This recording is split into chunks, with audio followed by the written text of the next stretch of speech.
profesor Saša Filipović sa Instituta za eksperimentalnu medicinu. Profesore, hvala vam prvo što ste došli i hvala vam za ovako lepu prezentaciju koju smo čuli. Recite mi, molim vas, šta je to vestibularna migrena?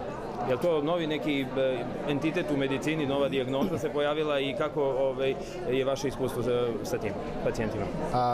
Vestibularna migrena jeste jedna vrst, na neki način noviji koncept koji pokušava da objedini činjenicu koja je zapažena u praksi da pacijenti sa migrenom često imaju probleme tipa vrtoglavice i da se kod pacijenta sa vrtoglavicom često javljaju simptomi sa migrenama.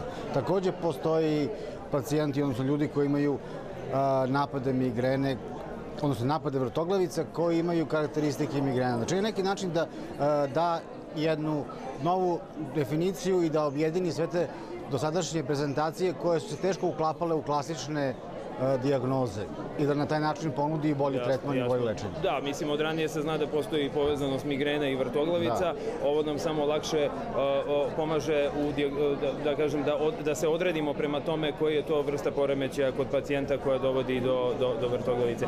Kakav je uspeh lečenja kod tih pacijenata?